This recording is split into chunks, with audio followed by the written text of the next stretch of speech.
Rachel Reeves faces a structural deficit somewhere between 30 billion and 50 billion pounds, depending on which forecaster you trust. She has boxed herself in politically by ruling out rises to income tax, employee national insurance, and VAT, the three big levers that actually raise serious money. That leaves her hunting for salami slice revenue raises, wealth taxes in disguise, changes to inheritance rules, freezes to thresholds, higher duties, indirect levies. The narrowing of options already smells of desperation. The political narrative, fairness for working people, is designed to sugarcoat the pill, but the fiscal arithmetic is brutal. And the risk, this isn't about redistributing from rich to poor, it's about plugging holes in a sinking ship with increasingly damp cardboard. Henley and Partners' annual millionaire migration report is statistically dubious, yet even its critics concede that some wealthy individuals are indeed leaving.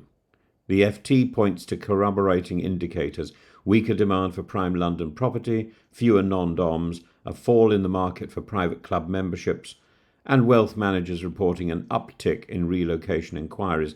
Even if the numbers are small, the revenue impact per head is large. Losing a top 1% taxpayer is not like losing a random middle-income earner.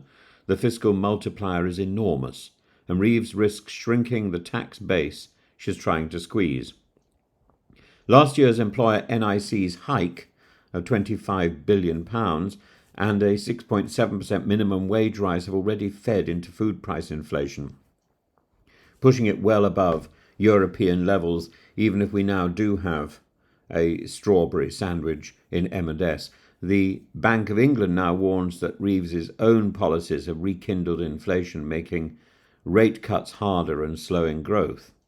Upcoming ideas on the table now include inheritance tax changes, bringing pensions into inheritance tax, capping farmland, business relief, effectively taxing succession, though I think we'll find that the farm inheritance tax will face significant hurdles in the next few weeks, certainly in the next few months. Gambling levies, politically easier, financially minor, despite the noise that Gordon Brown is making. Fuel duty and sin tax is potentially risky in a cost of living crisis, and taxing savings interest at source, an administrative expansion of HMRC's reach, not a growth policy.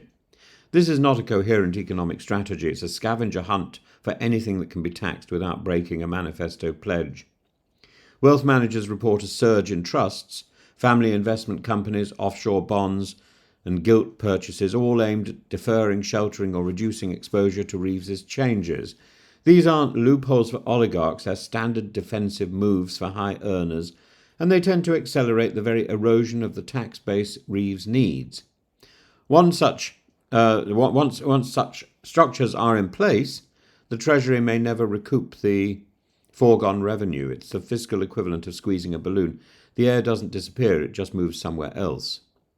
Now, the problem with all this is that even if Reeves manages this time to avoid breaking her manifesto pledges, next time she can't. In the end, she's going to have to break those manifesto pledges or resign and let someone else break them. The Chancellor is in danger of creating the textbook conditions for stagflation: stagnant growth, investment deterred by tax uncertainty and wage cost inflation, high inflation, tax-driven cost increases feeding into prices, and persistent deficits because the measures depress economic activity and narrow the revenue base. If she responds to the resulting shortfall with more of the same, she will enter a vicious cycle: higher taxes chasing a fleeing tax base while growth and real incomes wither. A confident Chancellor would be reforming the supply side, investing in productivity, simplifying taxes and broadening the base. Reeves is instead moving in short tactical bursts, targeting politically convenient sectors, gambling, fuel, inheritance, while hoping the public confuses activity with strategy. The rhetoric of fairness may resonate briefly, and we'll hear a lot about fairness over the next few months, but if inflation stays sticky, mortgages remain expensive, and the better off keep emigrating, the narrative collapses.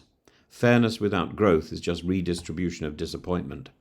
In the short term, Reeves may close part of the fiscal gap and claim stability. In the medium term, she risks a low bleed of wealth and talent, a structurally narrower tax base, persistent cost of living pressures from tax-driven inflation, and political exposure to Reform UK, who will frame this as Labour taxing Britain into poverty. The danger for Reeves is that her rich exit problem won't just be a tabloid trope, it will be an observable reality compounded by her own policy choices.